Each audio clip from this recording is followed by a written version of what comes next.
Everyone, I'm Kathleen Hicks. I direct the International Security Program here at CSIS, and I'm pleased to be co-hosting this morning's event with my colleague who directs the Asia program here at CSIS, Dr. Mike Green.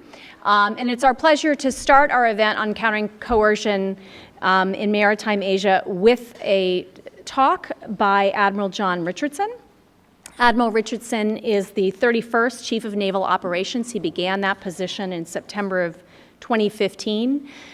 He sits as the CNO at the forefront of discussions about, of course, how we use naval presence and naval capabilities in our deterrence efforts, but also as part of that joint community that's advising the President and the Secretary of Defense on issues of deterrence, the role of military forces as part of an integrated package of solutions on deterrence. Most importantly, I just learned that Admiral Richardson is the proud father of a recent UVA grad, so we're very proud of him for that. And without further ado, Admiral Richardson.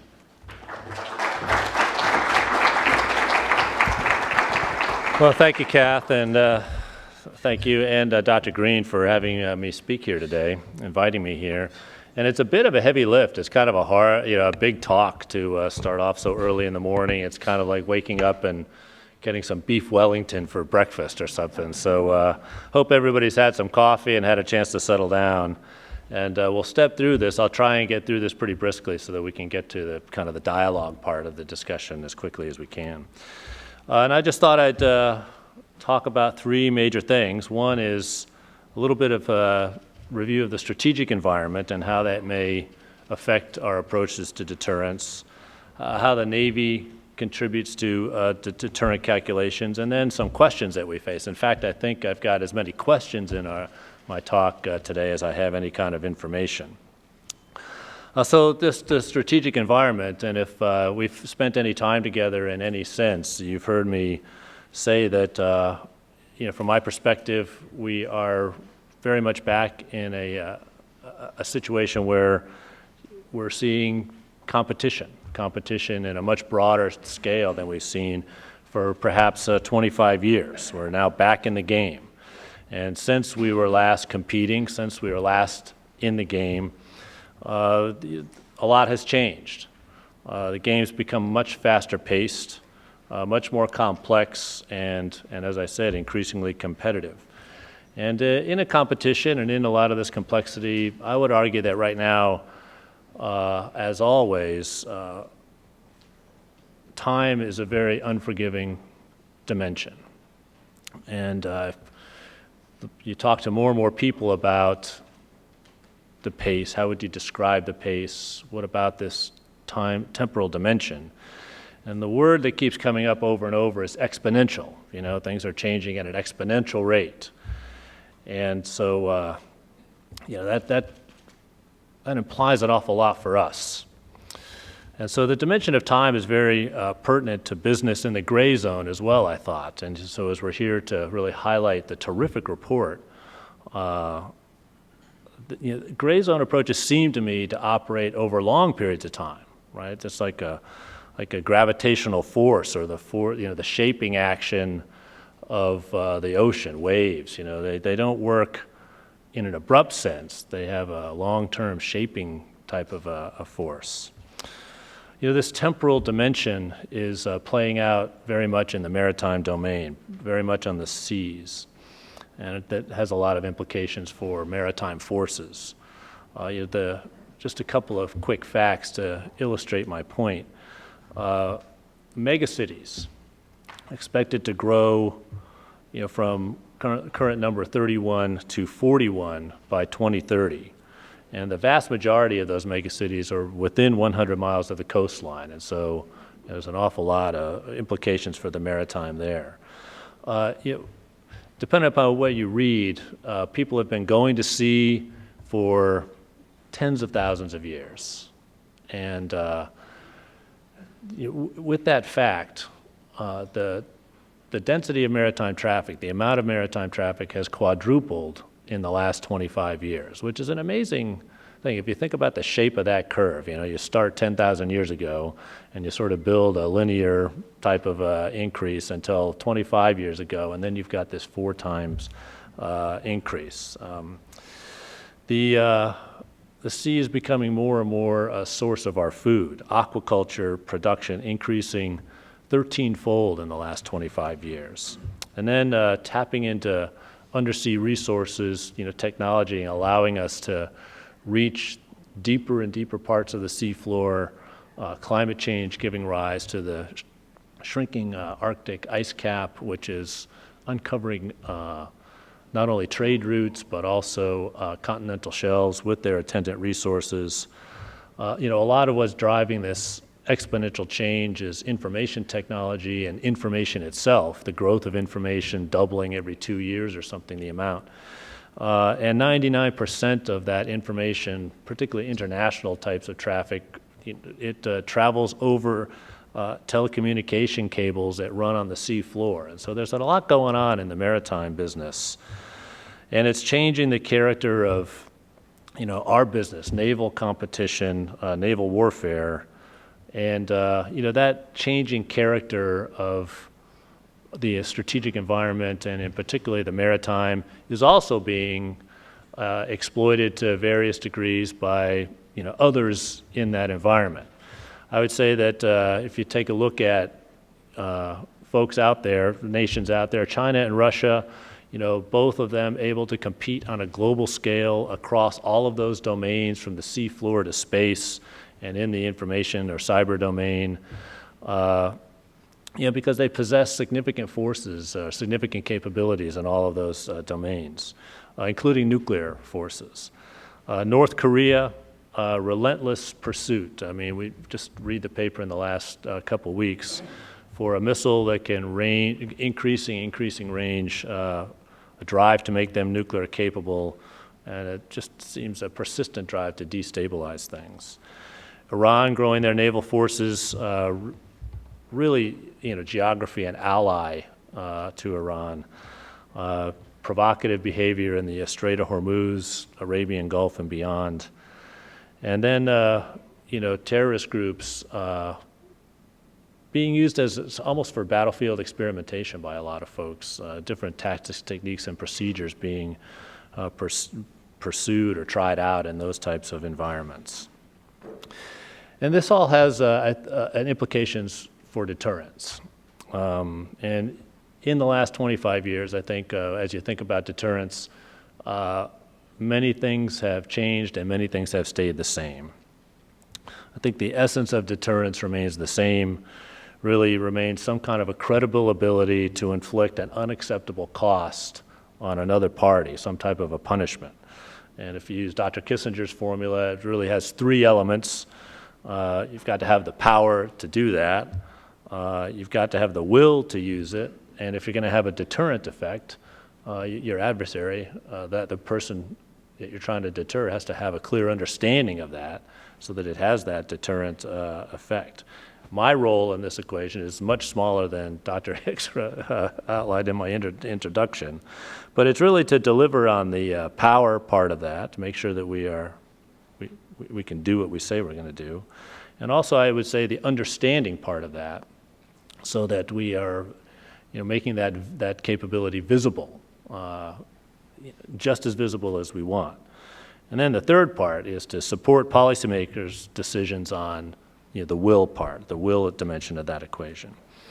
And delivering on the 2 parts that I keep a close eye on, the power and transmitting, so that other parties can understand that, requires me to have a clear understanding of, where we have advantages relative to others. And I would argue that this is happening in more and more dimensions than before. And I'll talk to just 5. And it's kind of 5 plus 1, really. That seems to be just a really great construct. And nobody can say just 6, right?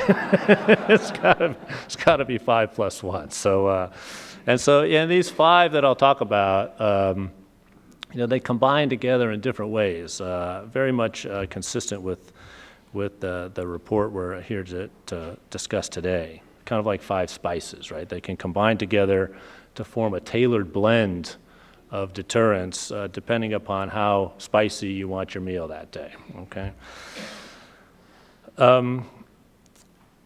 And with respect to the aspects that have changed in the last 25 years, really the last time we've thought deeply about deterrence, we're just getting started to rekindle this thinking. But many others, who might want to consider our rivals or our competitors, they've been thinking about this deeply for a long time, and particularly with respect to those capabilities that we have, how they might address them, neutralize them, mitigate them. So we'll quickly try and run through these 5 spices of military competition and deterrence and how they're shifting. And the spices I'm talking about are not cinnamon and pepper and fennel and those things, but we'll talk about nuclear, chem-bio, cyber, space, and then conventional. It's kind of like a cooking class in Dr. Evil's kitchen, okay? All right, so we'll talk first nuclear. Still, an absolutely critical part of our deterrent equation, very important part of the mix. Still, perhaps the only capability where both sides lose if deterrence fails. Means for us, we must maintain a credible ability to strike back at any who would pose a nuclear threat to the homeland. The nuclear posture review underway is focused on the capabilities we need to do this, and the triad remains the foundation of our military strength and our approach to this. But in this world, even in nuclear, much is changing. There are more people seeking to join this nuclear club, some with what we might want to call a lower technology approach, dirty bombs, small scale, relatively simple technologies, but also some with very advanced capabilities, smaller, more precise, perhaps less damaging to approaches to nuclear weapons, kind of maybe blurring the line between nuclear and conventional. And as that line erodes, are we entering, we've got to consider the possibility that we're entering an era where some of these nuclear approaches could be considered to be seen as acceptable by some. And how does our deterrent calculus address that? Can we have a deterrent in this area if we don't invest in not only understanding, but perhaps shoring up our ability in this area, the understanding to use some of these advanced approaches? If we don't, does that asymmetry prevent us from having a meaningful deterrent posture? Deterrence and asymmetry, not very good bedfellows, right? And so we want to make sure, I would say that's an important question for us as we go through the nuclear posture review. Second spice is chem-bio. I think it remains an attractive option, or an option maybe, I don't know if anybody could call it attractive, for those who might see few other areas where they could get that type of a capability. And advances in biotech make that threat more potent and more likely as the science advances and spreads. I would say that particularly attractive for states without a lot of resources are to determine where the value structure is if we're going to inflict some kind of an unacceptable cost, against what. And I'm not an expert in this area by any means, but it does seem very super hard to control once something like that gets out. And so that would hopefully give anybody pause. It's like the old gas attacks in World War I, right? When they were shooting artillery, but you just needed a shift in the wind, and you were in trouble, for having to employ the weapon at all. In fact, there's a reason that word viral sort of seizes and holds your mind, and this is sort of the other side of this chem-bio dimension. Third spice, if you will, is cyber, the other viral, right? And there's a recent report by the Defense Science Board that conclude that the offensive nature of cyber will outstrip the defensive ability of cyber for the next 5 to 10 years. And so there's an interesting window there that I think demands our attention. And so this clarifies the need not only to deter attacks attacks like Stuxnet and ransomware and the things that we've seen just very recently, but also not attacks, but intrusions, the theft of intellectual property or political manipulation. And the target in many of these incursions is maybe not so much a hardware or something you can identify, but seem to be really targeting the confidence of the institution. The confidence that the institution can be relied upon to portray the real truth or to protect their assets, some of which maybe are assets, my assets. And so this idea of attacking the confidence in the institution. There's very low barriers to entry in this cyber world. So there's a tremendous degree of reliance on that right now, both in the military and in the commercial worlds. Very hard to get to attribution when you talk about cyber. And so it makes it attractive in many ways as a tool. And also it seems that there's, if we're thinking about gray zone types of approaches, cyber kind of has a gray zone all its own, right, within the cyber dimension. Is there a cyber gray zone or a gray zone in cyberspace maybe? And then as you think about a tailored approach that is not sort of one-on-one, nuke on nuke, cyber on cyber, cyber in particular might be one area where we'd want to have a coherent, multi-dimensional approach to deterrence, so that we're not doing force on force. There's a lot of you've heard it before that there's maybe kind of a mutually assured destruction dimension to cyber. Avoiding that type of an approach would require a more complex deterrent mix of tools. A fourth spice in the mix is space. Also poses unique challenges. Another commingling, between military signals, commercial signals, and a lot of collateral damage possible depending upon what sort of action you take in space.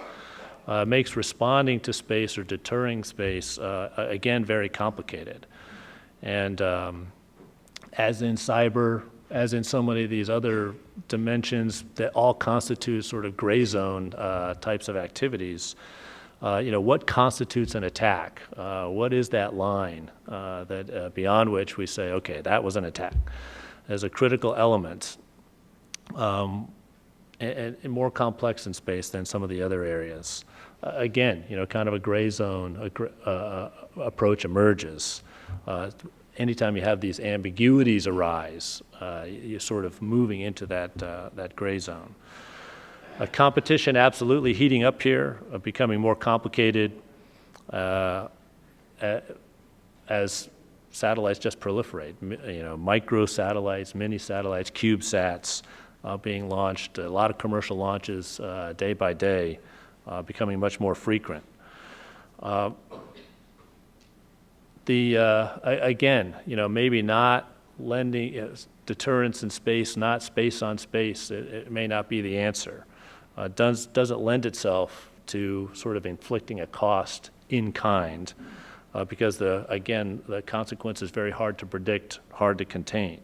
It just seems very fragile to me, this space business, and because of collateral damage and space debris and those sorts of things that could arise, seems very, like I said, fragile, easy to lose.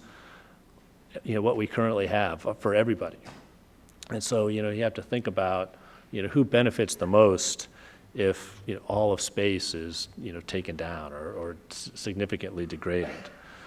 And it's likely an area where trying to get as much clarity or reduce ambiguity as much as you can, as much as you possibly can, and reducing the harm that's inflicted in other venues, maybe some kind of a United Nations convention or something along those lines.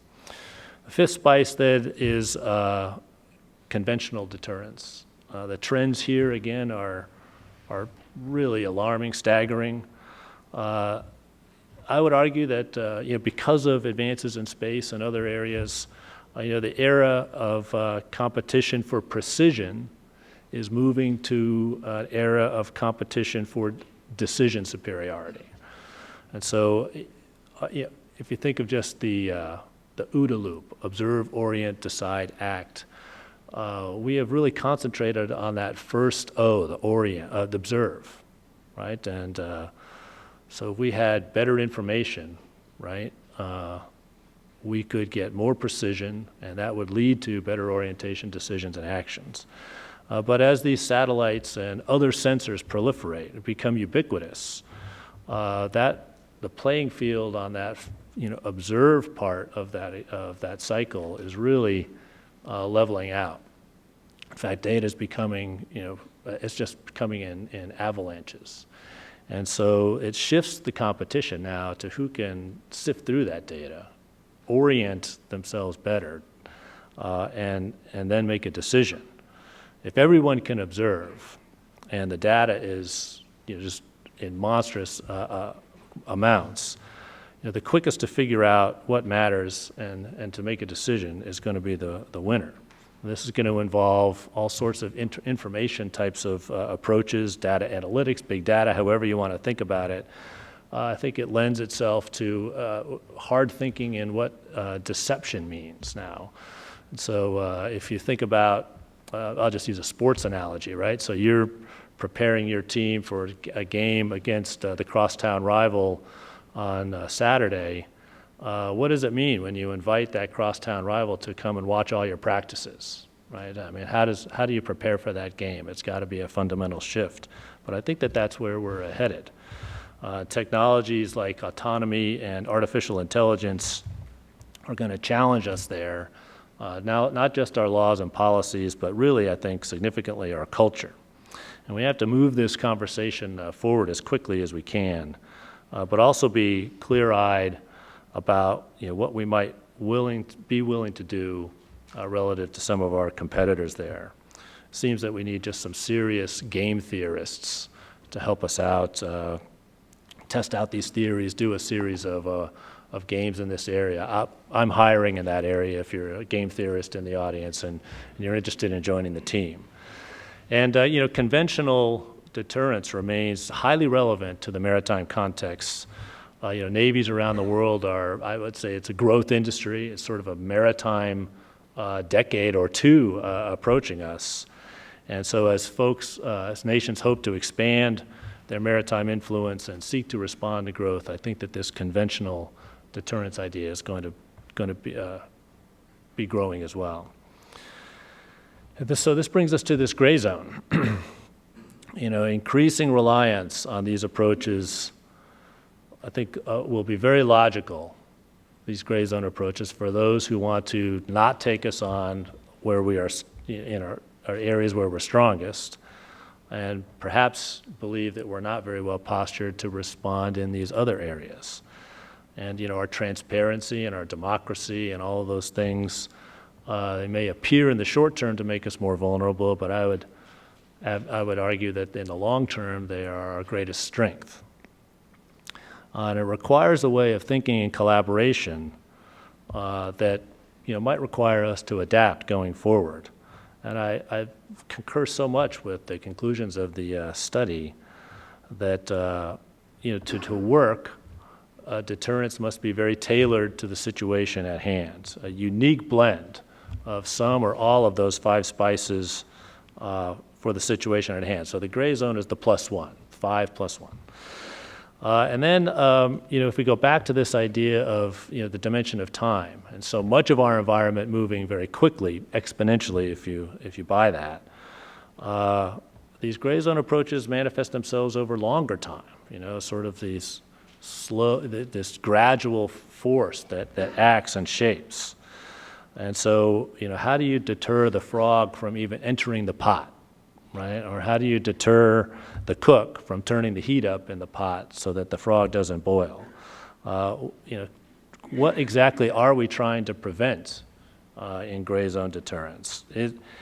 Is it even desirable to deter in the gray zone? So many of the other dimensions that we talked about today seem that they're almost all or nothing, right? And so, chem, bio, or space, or nuclear And so you would want to deter, activity in those dimensions. Is there a need for some kind of an outlet, or if you will, to allow nations to provide some kind of a venue to show a willingness to act in ways that are not catastrophic, just an outlet for action? I agree with the report that in the gray zone, alliances are very important, and when an ally feels like they are also subject to maybe the same coercive forces that we are and is willing to partner closely together, then we should work to tighten that alliance. Gray zone activity also often involves some kind of a challenge to international norms or rules, rules that govern the commons, and so those are international venues, international areas, and so if we can get international approaches to those, I think that strengthens our deterrent effect. And then, as the report talks about, how much risk are we willing to absorb as we do seek opportunities to act? The Navy, I would say, just speaking a bit parochial, plays a key role in most, if not all, of those dimensions of deterrence, and certainly in the combination effect. In nuclear deterrence, that's maybe the clearest part. Our number one modernization priority is the continued viability of the undersea leg of the strategic deterrent triad, and we're working hard to make sure that the next generation of submarine is survivable and can continue to provide that alert coverage in an uninterrupted way. But also by being, just conventional Navy forces, by virtue of their presence forward all around the world, I think in particular they make a unique contribution, and it goes again along with this dimension of time. The Navy Marine Corps team is sort of the alert force. We're present there, we can move quickly to the scene of a crisis, and so that allows us to hopefully have a deterrent effect to prevent any of this sort of bad behavior or hooliganism from occurring. And then if it does occur, that initial response may be able to mitigate it, de-escalate it so that it doesn't rise to anything more. So there's this sort of very quick, high bandwidth type of a response that the naval force gives our national leaders. But there is also, on the other side of the temporal scale, this present and persistence over time enables kind of continued assurance and a long-term deterrent effect, a shaping effect that allows us to engage, particularly when relationships are complex. It allows this sort of persistence in our message, persistence in our approach. Operates very much on the same time scale that some of these gray zone approaches operate, and so it provides us a counter-narrative. And so, for instance, conducting a freedom of navigation operation all over the world to demonstrate, that kind of persistent, consistent, non-escalatory, over time approach for advocating for international norms and laws. In the middle, you've got the quick response that hopefully can serve to deter, or if not, de-escalate. And in the long term, you've got this shaping effect from our presence. In the middle, it's sort of, conflict, if you will. And the Navy is a key contributor to military operations there as well, as we've seen today. And so, the Navy very involved across the deterrent spectrum. We're looking to enhance that even further so that we can continue to sort of demonstrate that we are able to impose what a potentially unacceptable cost. So we're adding to the lethality of our current platforms, adding to the lethality of the fleet, keep pace with the security environment and the technology that's out there in the conventional context. So we have, teams out there working very hard in the cyber domain, working hard to get us on the right side of the cost curve with weapons that can have a deterrent effect, enhancing our resilience contributing to the joint force approach to space. And so we're involved in, across all elements of that deterrent mix that we could put together. So I'll just maybe finish up with some questions that have been threads through this quick talk. Deterrence, like the rest of the environment, growing increasingly complex. And as the report describes, the overall, I think he used the term, simultaneously solving a Rubik's Cube in many dimensions. The deterrent mix of the 5 spices must be carefully thought out. It might be that a simple, like-on-like approach is appropriate, but a more sophisticated approach would include the other modes, other dimensions of deterrence, perhaps responding through other means when required. It would be tailored to specific actors, but at the same time, we've got to be mindful that the whole world is watching, and so it has to hold together across, all situations. Other actors will be watching what we do to one. These types of deterrent approaches, as always, but even more complicated and challenging now, must be informed by solid strategic intelligence about what the other side, their capabilities, and what they value. And I think that these days that's just a tremendous task for the intelligence community. The high-end competitors are able to pose unique challenges using all 5 of the spices, 5 plus 1, and low-end competitors, they can operate in the gray zone and maybe just use a select few of those tools. We need to be as clear as we can to reduce ambiguity in this gray zone. Our specificity of our commitments, the implications for our allies and partners, what our tolerance for risk might be. But a question, if speed is a dominant characteristic of today's environment, how does this acceleration, this exponential type of pace affect deterrence?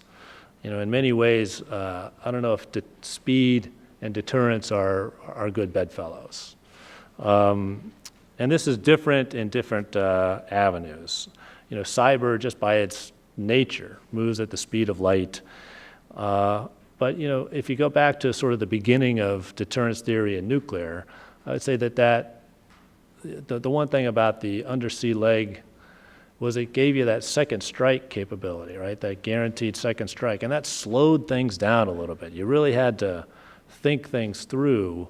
It wasn't just sort of ICBM versus ICBM. That was sort of a high bandwidth structure, very, very quick decision-making possible. And so as we think about deterrence, things that slow the process down a little bit, buy us time, seem to be beneficial. And so, is there a way in some of these other dimensions to have something like the SSBN, an assured second strike capability in space, or an assured second strike capability in cyber? How would we build something like that to slow this down?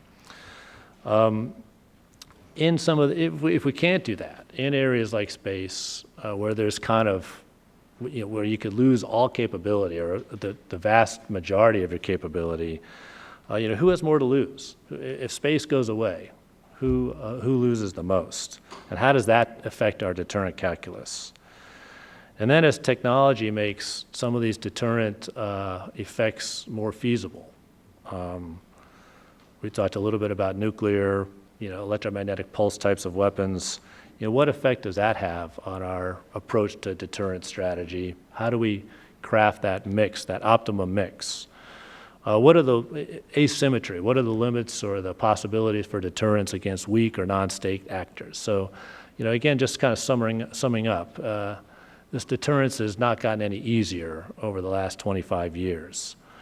The Defense Department is tackling these challenges this summer in many ways, and so your report is perfectly timed to help us think through that, and I appreciate that. Making a real contribution to perhaps our greatest need today, which is a community of committed, smart, high-quality thinkers that can rejuvenate what I think needs to be a robust dialogue in government, in private sector, in academia, you name it, around these deterrence questions. So I appreciate everybody being here this morning. I hope that you'll continue to stay engaged on this critical question of deterrence across all dimensions, including the gray zone. These are really critical combinations for us to get this right going forward. I want to thank you for listening to my talk this morning, and I look forward to your questions. So thanks a lot.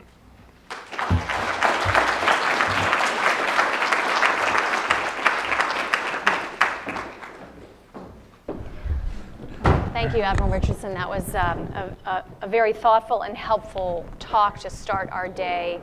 I want to start on very naval issues. The implications of what you said, consistent, persistent speed, do seem to prejudice a need to be forward, which does seem to prejudice the Navy also as one of those instruments. Can you talk a little bit about the challenges and opportunities perhaps for the Navy in terms of its ability to be forward given constraints that it faces looking ahead in budget, in readiness, and in developing longer term maybe capabilities that might be in competition with sort of size and scale to be forward? Right. No, there is that's kind of the job description of the Yes. CNO, right? So in one question. Yeah, that's right. So I'll just 15 seconds, I can wrap it up.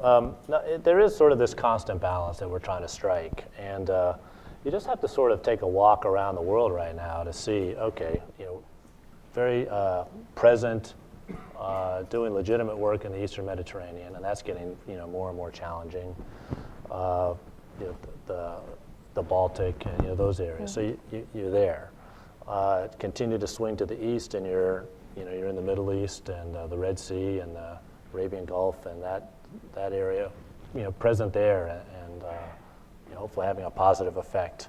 And then of course you swing around further, so far east that now you're west in the Pacific and the Indian Ocean as well, becoming more and more. So there is this this capacity dimension that has to be addressed if we're going to continue to be a global power and protect our interests around the world. So numbers matter, and our thinking, our studies of others have all pointed to, in this new security environment, more Navy is required.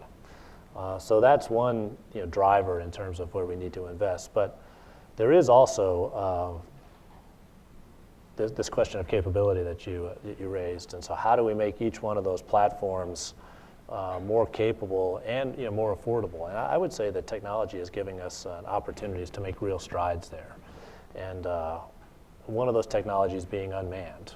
So can you get after some of these responsibilities that we have without a manned platform? Then there's just sort of sensor weapon types of technologies that can help us there as well. And then I think that there's, in this, to get at sort of exponential rates of increasing naval power, this idea of information and networking is a very powerful one. So I kind of see it as three layers. There's the quantity, the capacity. We've got to have sufficient capacity to cover down on our interests. Physical presence matters, but then there is this sort of platform level capability, and there's this networking dimension that stitches it all together. So there's also the element of what the Navy is doing as it is forward, if you will. And we had just last night, or yesterday, I should say, the Mischief Reef Freedom of Navigation operation near Mischief Reef. I wonder if you can talk a little bit about what you see the role of Freedom of Navigation operations to be, and what our expectations should be about the role they play in deterrence. It's more of an advocacy for the rules and the norms that govern, the international commons, and they're part of what we've been doing since 1979. We do them all around the world, just sort of contesting excessive maritime claims, and showing that these rules matter. I just came from a conference in Singapore, and when you go down to that part of the world, there were dozens of heads of navies there, and they're all talking about that, right? The need for this rules-based approach to operating in the maritime domain, not only for militaries, but even more importantly for trade and prosperity. And so it really sort of levels the playing field. And there are scholars of the United Nations Convention on the Law of the Sea, because all the trade-offs that were made to arrive at that set of rules, the give and take, to come to this package deal, if you will, it matters that all hangs together as a coherent body, that we don't sort of cherry pick what we like out of that and leave the rest in place. So I think that's really the role of freedom of navigation ops, and the persistence, as we talked about, over a long period of time of doing that kind of shows our continued advocacy there. Then I'm going to turn it over to the audience, but if I can ask you one more pretty broad question. Can you tell us a little bit about the kind of dialogue that you have ongoing today with our Asian allies, and also with China, India, others who are major players in the region? It's a very rich dialogue, and everybody's looking for a way forward where everybody can prosper, with all of those folks that you mentioned. And it's very dynamic, economic fortunes are rising and falling, and that's really what's on everybody's mind out there is prosperity, right? And so to the degree that we can provide, the collection of navies can provide security in the maritime dimension to enable prosperity, that's really what's on everybody's mind out there. They just want the people to have a better standard of living and that sort of thing, secure those. I think that as you look at the entire region, there are areas where some groups of nations even have a lot of overlap, a lot of common interests. I would say that just about everybody has some common interests, and we want to make sure we really spend a lot of time talking about making progress in those areas. And then, particularly with our relationship with China, my relationship with my counterpart in China, very clear to say, hey, we've got a lot of common interests, even between our two navies. There are some areas where we disagree. I think that's a natural thing when we have two nations of this power and complexity. So as we negotiate through those areas where we disagree, let's do everything we can to mitigate and minimize risk so that we don't have some kind of a tactical miscalculation that gives rise to some escalation that just is, we don't want to spend the energy to have to go through that. And so some of these are very practical operational concepts. The Convention of Unplanned Encounters at Sea allows all of those navies in that region of the world to have a sense of a level of predictability when they encounter each other on the high seas. We come up on the radio, we exchange communications, and things proceed without, they're very predictable, right? And so I think that these types of mechanisms are extremely important to just keep everything, from keep it predictable, right? Prevent a miscalculation from escalating while we work through our differences. Okay, I am going to open it to the audience. We have microphones that will come around, so if you raise your hand and I call on you, give your name and affiliation and ask a brief question. Okay, so I have one right over here. Thank you. Admiral Richardson, thank you very much for coming today. Hunter Steyer, Center for the National Interest in Columbia University. Admiral, I understand you recently paid out of your own pocket to bring back into publication a book called The Rules of the Game, all about how the Royal Navy's ossified personnel structure about 100 years ago during the First World War contributed to various tactical and strategic problems that it experienced during that conflict. Could you talk a little bit about what aspects of the Royal Navy's example from a century ago you think the United States, the U.S. Navy ought to avoid emulating, and perhaps those elements that should be emulated, and both in warfighting context as well as in the gray zone? Okay, just another simple question. Well, that's when you come to CSIS, that's right. You're not going to get an easy your varsity question. game. That's right. right.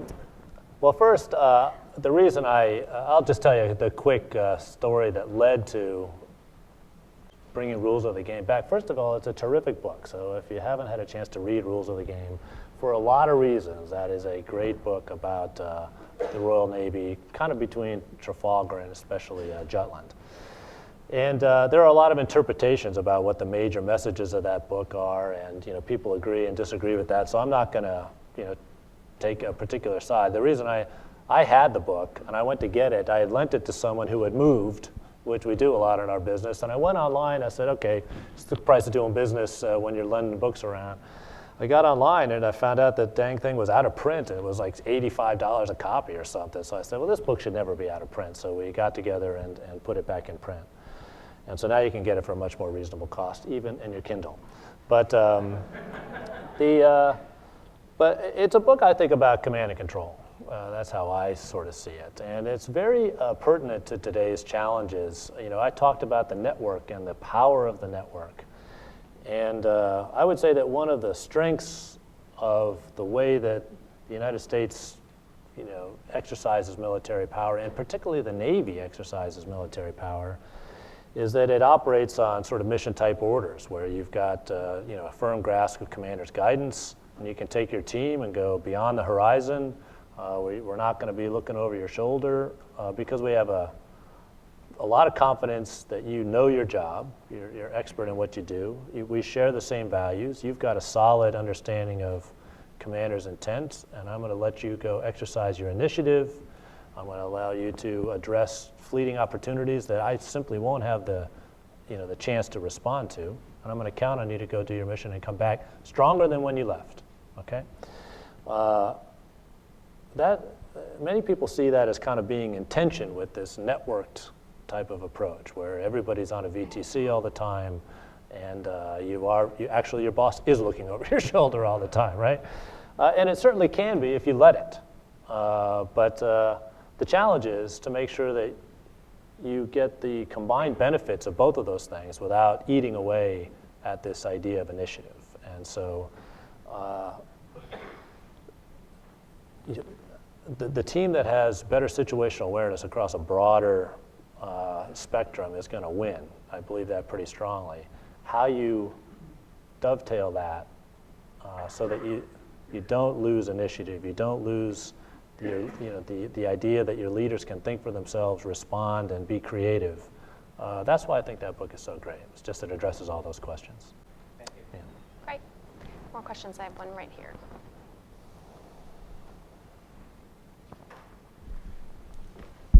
Sorry. Hello, my name is Jonathan Canfield. I'm a student at Wesleyan University and affiliated with the U.S. Asia Institute. My question is about Japan's security divergence from the U.S.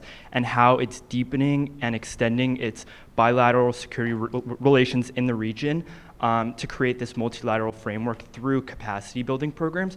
And just as a preface, in the 2012 to 2013 term, there were 6 programs with 5 different nations, and it was more humanitarian based. But in the 2016-2017 term, there were 25 programs with 10 different nations focused on aviation and maritime law. And for the 2017-2018 term, the Ministry of Defense set aside 330 million yen for these programs. So I'm wondering, does the U.S. Navy support a stronger Japanese self-defense force that's acting more independently in the region from the U.S.? It's about 5 dissertations Yeah, that we've given you this morning. Thank you. I better get academic credit for this. We have a very strong and committed alliance with Japan, and so a very reliable partner. Also, one of those partners where we can do a lot of pretty advanced work together, high-end, high-tech work together. And so that's only getting stronger. One of the people that I spent a good deal of time with when I was out in Singapore was Admiral Murakawa, the chief of the Japanese Maritime Self-Defense Force, and we talk all the time, right? And so that's a strong partnership getting stronger. And I think what you described is that it really is a regional approach that sophisticated, that's the most fruitful approach, I think, and the more sophisticated folks understand that. And so I see that those all acting in concert, right? And so that to the degree that we're all advancing, we're getting stronger, to the degree that it's becoming more multidimensional and not just bilateral, I think that strengthens the alliance, the bilateral alliance, and leads to greater security and stability in the region as well. Great. Okay, looking this way. I'm right over here. Good morning, David Wood at the Huffington Post. Admiral, I wonder if you talk a little bit about crisis management mechanisms. You mentioned time has gotten compressed. Things are more complex now. We have some crisis management mechanisms left over from the Cold War. But I wonder if you're happy, if you're comfortable with the mechanisms for crisis management that we have now, or what more is needed? Yeah. Two words I try and never really use are happy and comfortable. So, so I have to say no on both of those. But I think you can always do more. And the implications of the fact that things can escalate very quickly now, right? This time dimension being so compressed. It imposes an obligation, I strongly believe, to be doing a lot of groundwork, making a lot of deposits in that bank account when there is no crisis. And so these very operational types of structures are great.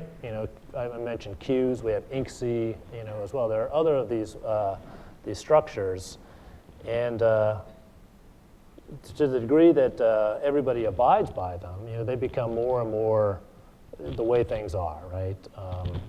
And so that's good. The other thing I would say is that leader-to-leader communication is very important. So I mentioned, the dialogue with the other chiefs of Navy, if you just want to talk about the maritime dimension of this, because the more those conversations happen, the more we exchange information, the more it sounds a bit fluffy, I guess, but the more you build trust and confidence, and sometimes that's at a very personal level, I think that goes a long way towards managing crises or managing miscalculations or events when they happen. And again, it kind of buys you a little bit of time, right? Just like we talked about in the deterrence talk. Well, if you could just slow it down a little bit, give somebody a call. All of those chiefs of Navy have my phone number, and we talk personally together. It's like, hey, what just happened, or I'll call them first. Hey, this is what happened. Let's take a deep breath and sort this out. I think that those types of things, very practical types of arrangements, but you've got to follow through. You've got to abide by them behaviorally so that they become the precedent. And then you've got to reinforce them with sort of a steady state level of communication so that people understand what you're after. And that I think goes a long way towards preventing misinterpretation. In the absence of information or the absence of communication, too often people just interpret the things for the worst, and that would lead to responses that nobody would want. So we spend a lot of time together. We sponsor a International Sea Power Symposium every other year, but that's just one of many forums that chiefs of Navy get together, and we just spend time in each other's company talking through different aspects. And many of those are tailored to the region or tailored to the members of these different groups. And I think that's all time well spent. Let me just ask as a specific follow-up. You did mention queues. My recollection is the Chinese Coast Guard is not covered under That's queues. right. And that is an issue that worries many of us. Right. Do you see progress there that can be made in your interactions with the Chinese? We certainly advocate for that. So really, it's kind of a persistent part of the dialogue to expand that out so that more and more folks are brought into that structure. Yeah. Okay, and we have time for one last question. I want all the way over here.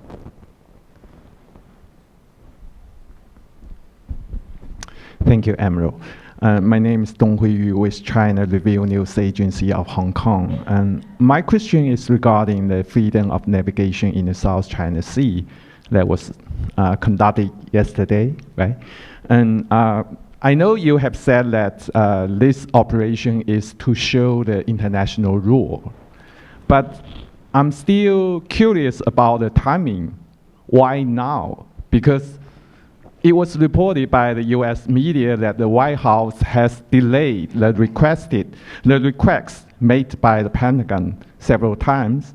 And China said the situation in the South China Sea is going to the right direction, better direction, and the US is relying on China, on North Korea. So why this freedom of navigation is conducted at this moment?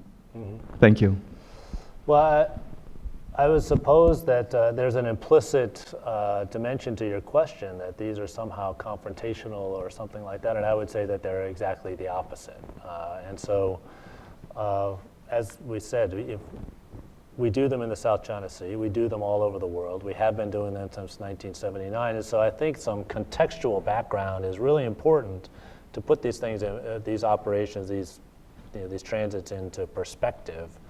And so, well, they sure get a lot of attention when they happen, but I don't think that, in terms of the logical approach to why we do those, there's anything different in the South China Sea than there is anywhere else.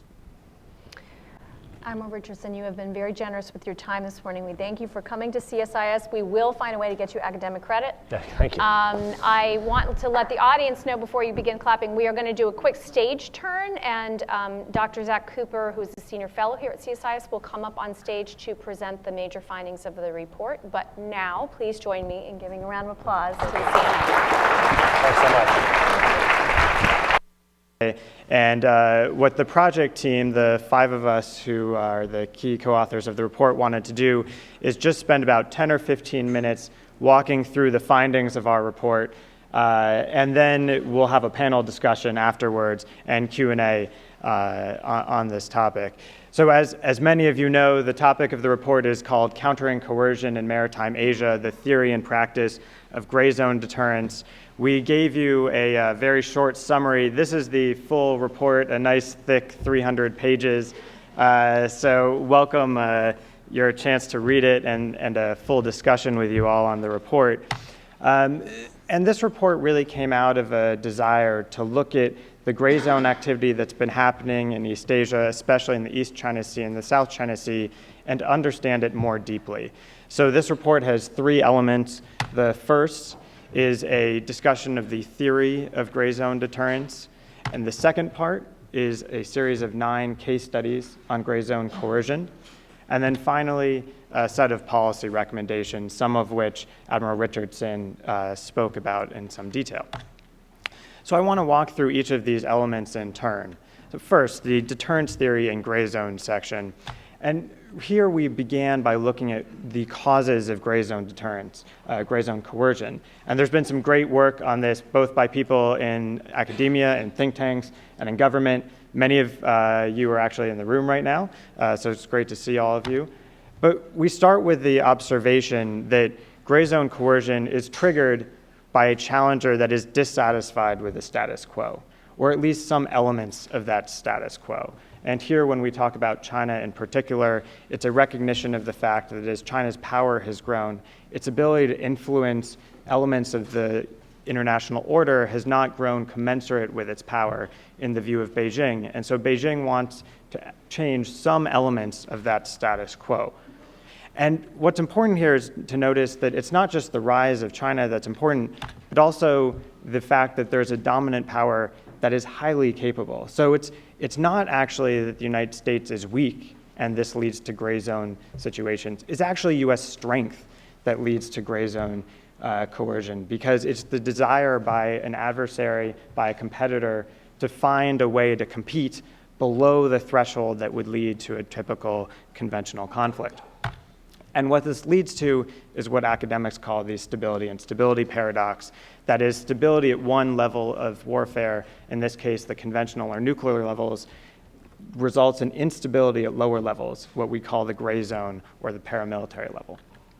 And what we find is that we see 3 different characteristics of gray zone conflict. And the first is asymmetry. And asymmetry comes in a couple of different forms. It could be asymmetry of interest, one side cares more than the other, or asymmetry of capabilities, as Admiral Richardson spoke about. Second, we find ambiguity.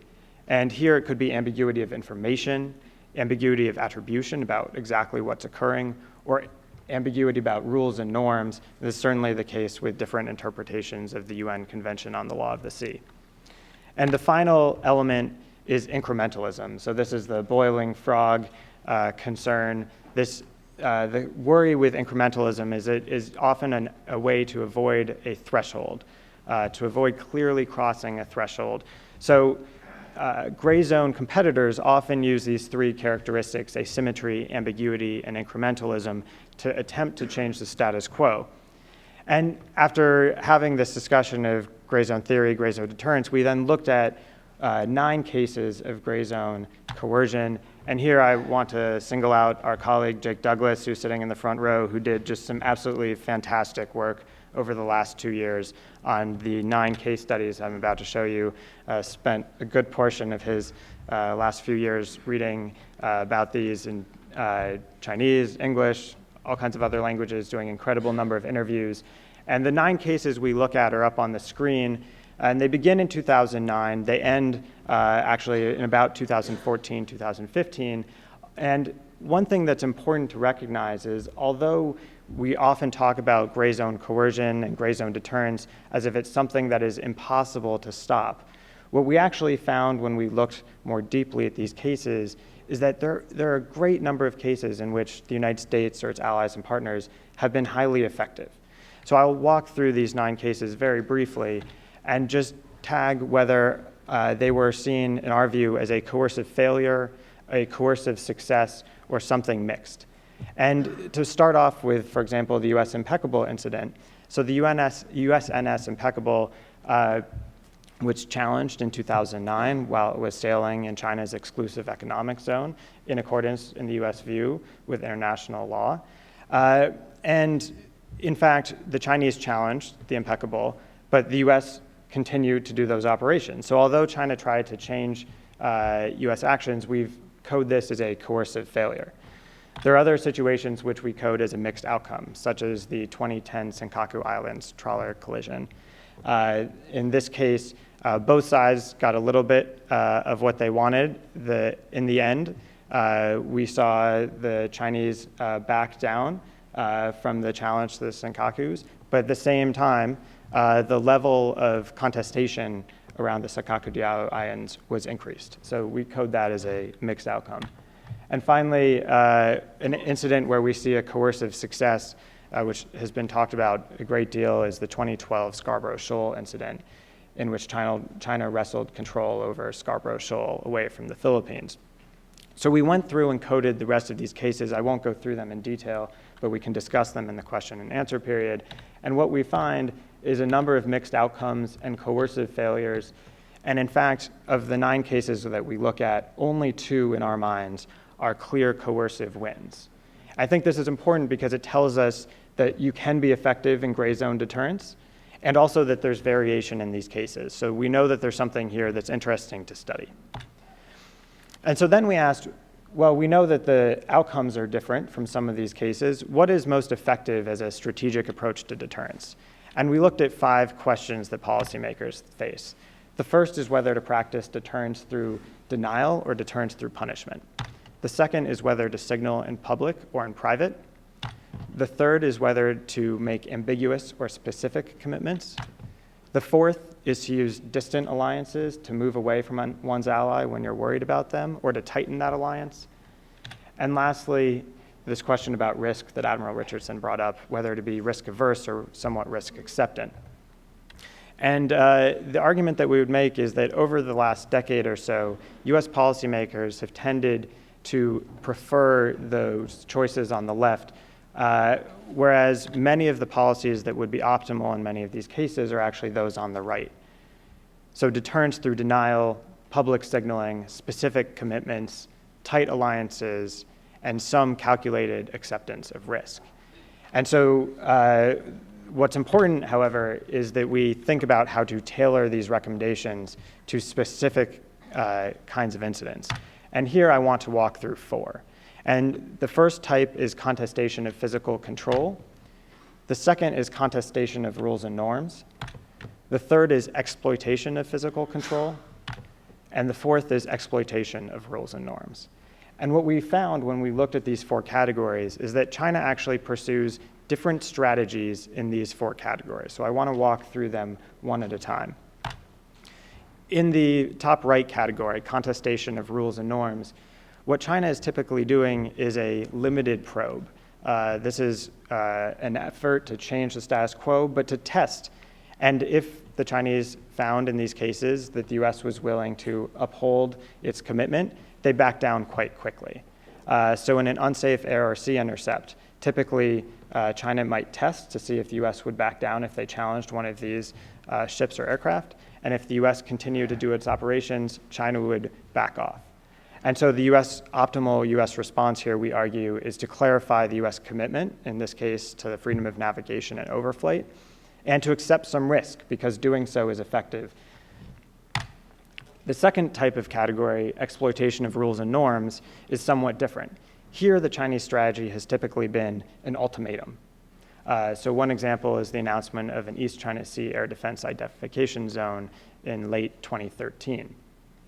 And here, what's most effective for the United States is to clarify its commitment, but to exercise restraint, because as we saw in the Air Defense Identification Zone case, the United States cannot force China to withdraw its ultimatum, but it can show that the United States won't change its actions as a result of that ultimatum.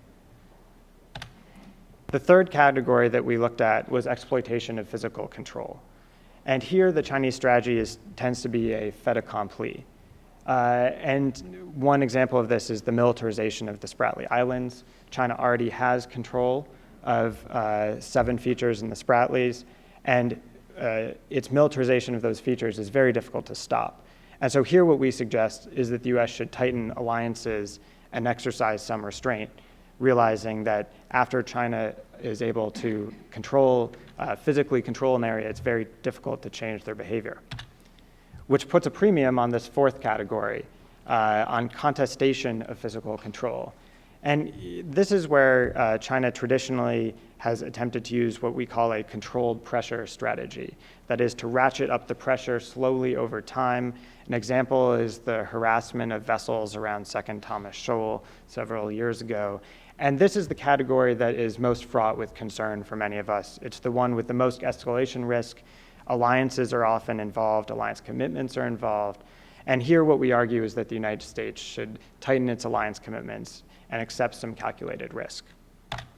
So let me just move on to briefly summarize these 5 lessons before we turn into the panel discussion and Q&A. And as Admiral Richardson said, the first is that we have to tailor deterrence strategies, just as I've shown on the screen. The second is that we have to clarify deterrence commitments. Ambiguity in the gray zone is dangerous because the gray zone is ambiguous. It is fundamentally ambiguous, and a competitor that's trying to alter the status quo often uses ambiguity to do so. In addition to the first 2, we argue that the US has to accept some calculated risk. And this is the unfortunate reality that you can't get anything for free in deterrence. If you're not willing to accept some risk, it's very difficult to deter because your adversary realizes that. So accepting risk is absolutely critical. And in doing so, having tight alliances and partnerships is vital. Because if the United States is going to accept more risk, it needs to be able to count on its allies and partners when it does so.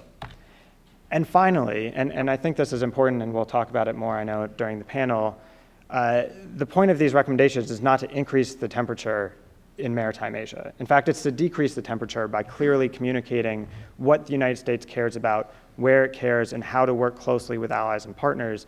And so while we do these first 4 efforts, it's important to maintain this effort to exercise restraint and to demonstrate resolve at the same time. And these 2 are not necessarily in tension.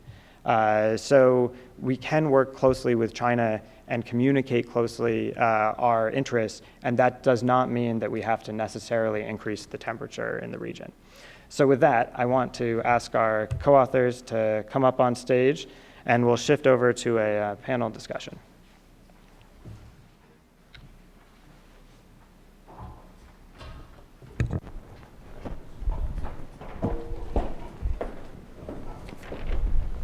Thank you, Zach, and thank you everyone for coming. I also recognize a number of people in the audience who've worked on this problem. This is not the last word, I'm sure.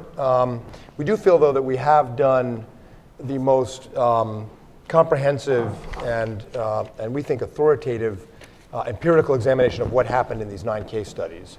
It's long because we, and principally Jake and Zach and John, did well over 100 interviews to reconstruct from different perspectives what happened in these incidents. Very much focused on a minute by minute, in some cases, reconstruction of the actions and the counteractions. So it's empirically rich, and we think it yields some pretty important preliminary conclusions, which Zach outlined. It also raises more questions, which we didn't go into detail in the report, and which Zach didn't have a chance to address in his briefing now. So I want to spend a few minutes on this panel pulling on those, and then open it up for your observations and questions. In particular, I want to talk to my colleagues. I'll ask the questions, and then they get to answer them, and then if they've answered them, I'll go to the next question. If not, you'll answer them correctly. I'll tell you what the answer is, friends. But topics, for example, are, what are we trying to deter or dissuade? I mean, these are tactical case studies, but there's a much larger context.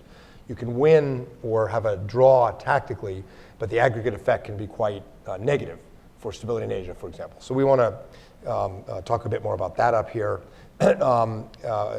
Talk about what it means to accept more risk, which we concluded is necessary. Or put another way, it's necessary to demonstrate willpower, that the United States is willing to accept risk. But how do you do that and sort of manage the escalation problem that Admiral Richardson addressed? And then a lot about allies. We'll talk a bit about allies. If our allies in the Western Pacific were perfect constants, this would be much easier. But the allies get a vote too, and they're not always, some of them are moving in directions we like, some not so much, some it's not clear. So, and those issues, and then we'll open up to questions. So let me ask Kath to start on the first one, which is, what are we trying to deter? Is it tactical coercion in each case? Is it deterring a pattern of tactical coercion? Is it about rules and norms, stability in Asia, commitment to alliances? There's a lot in there. So maybe we ought to unpack that, all of us, and talk about what we are deterring or seeking to deter. Well, I do think you can come at this issue set with a lot of different lenses. And in fact, I think that's what has been happening in US policy. It's not totally unreasonable. There are contexts in which any individual challenge is occurring that create imperatives during that particular instance to act in a certain way, and often in a way that is as de-escalatory as possible. There's a lot of pressure to do that for the US. But I do think what we have tried to do in this study and other work, Mike, that you and I have done together and have done separately relating to the rebalance overall, is start to think about the region overall and the role of the region in US security and prosperity for the future.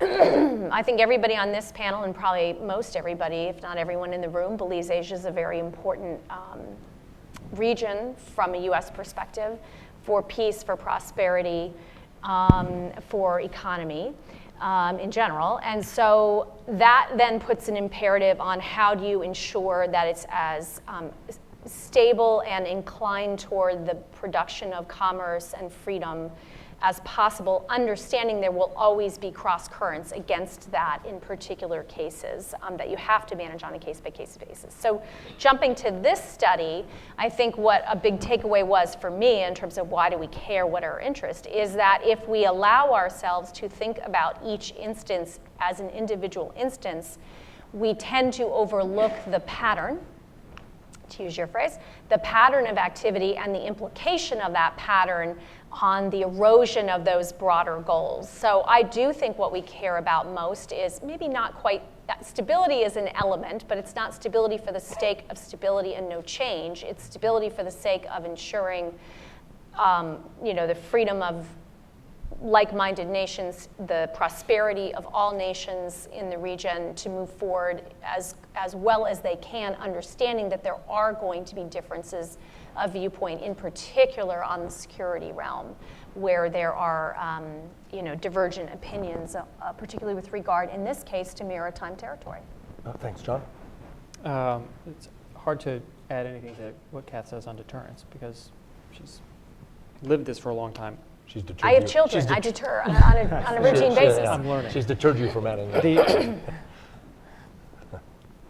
In terms of how we look at the pattern, I think it's important both to accept that there is a pattern, but also note that there are multiple actors. And right now, as we look at the region, this is to Zach's point, that we have to engage in reassurance as well as being strong at home. There are multiple lenses and multiple actors doing things that each other view as coercive. And so seeing this as a one-way street, I think, is a risky proposition. It would probably encourage us to be more risk-accepting than we should. And so looking at the whole scope of activities that are engaged in by all the countries in the region, including ourselves, so that we try and keep, as Admiral Richardson noted, the best possible situational awareness as we're crafting a deterrent strategy.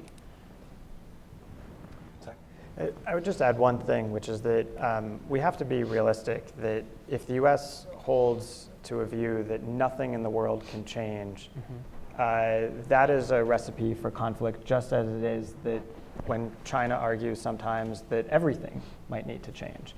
And so the question is, what can we live with? Which elements of the status quo are we open to changing? And how can we encourage China to pursue cooperative efforts in areas where we share our interests, and then channel China's interests in changing elements of the status quo into areas where we can accept those changes. And I think here we have to be realistic in the maritime realm that there are some things that are going to change, and there's very little we can do about it. And this is troubling for Americans because we like the status quo. We want to uphold that status quo. And so there are some things that we simply it will be very, very difficult for us to deter. So for example, the continued militarization of the Spratly Islands. I think that ship has sailed quite some time ago. I would not be surprised if China announces a South China Sea air defense identification zone or straight baselines around the Spratly Islands. These are things that it's very difficult for us to deter, but that doesn't mean that we can't make a larger effort to channel Chinese actions into areas that are going to be helpful and to ensure that China pays some sort of cost for actions that are destabilizing. But we, at the same time, have to show China that there are elements of the status quo that we're open to changing. And I think this has been one of the real challenges for policymakers in recent years. So pivoting off your last point about what we can and cannot shape or affect, I think we're probably on agreement, although we didn't say this explicitly in the report, that the objective of countering coercion is not to deny China a role in the maritime domain or legitimate security, or to obstruct the opportunities for cooperation between ourselves and our allies and the PLA Navy on things ranging from counter-piracy operations to humanitarian disaster relief, or to deny China's legitimate interest in secure sea lanes, which of course we all share in common. So the point is not to roll the clock back or stop the clock, Zach, and I think that's a very important one. I'd add two more to put a point on these dimensions. We, I think, are trying to, in effect, deter the erosion of credibility of American security guarantees to our allies. So an inability to manage this problem, in other words, even if there are tactical failures of coercion on the Chinese side or draws, if the aggregate effect is that the credibility of American commitments to alliances is attrited, is weakened, that's very bad in a strategic sense. And it's challenging for us because the first island chain is kind of a smorgasbord of commitments. You know, when we get to Japan, it's about as solid a commitment as you could get. U.S.-Philippines alliance, strong, historically based. But the treaty is written a bit differently. And then with Vietnam, an increasingly important partner, we have no security commitment at all. So there are sort of seams and differences up the island chain that make this hard, because you want to demonstrate in these less clear relationships the willpower to stand by the clearer alliance relationships. And we're seeing up and down the island chain probing and testing. But that is an important thing we're trying to deter, or put the other way, maintain, which is a strong and credible commitment to our alliances, which has kept the peace and stability in that region since the war, or at least since the San Francisco Treaty System. And then the other one is geography. Of course, this is not inconsequential geography in terms of trade, but also in terms of military operations. The South China Sea and the East China Sea are incredibly important. And if the net effect of gray zone non-kinetic coercion is a shift in who controls or who can deny access to the South China Sea or even the East China Sea, that's quite consequential. That does not mean you enter into the phases of military planning that are appropriate in wartime. It doesn't mean that. This is a long-term game, and that's why restraint is important, because we're playing several games at once. But I think those two are also there, and they're all a bit different, so it gets quite difficult. Let me turn next to this question of risk. It was interesting. Admiral Richardson's presentation was excellent. It was interesting, and that he's hiring game theorists is great. I hope he's also hiring Asia experts.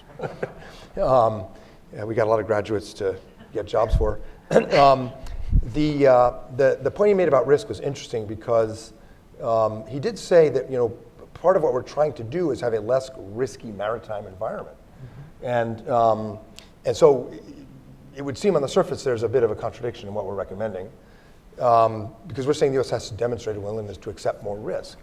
So Zach, can you start off on how we should think about risk,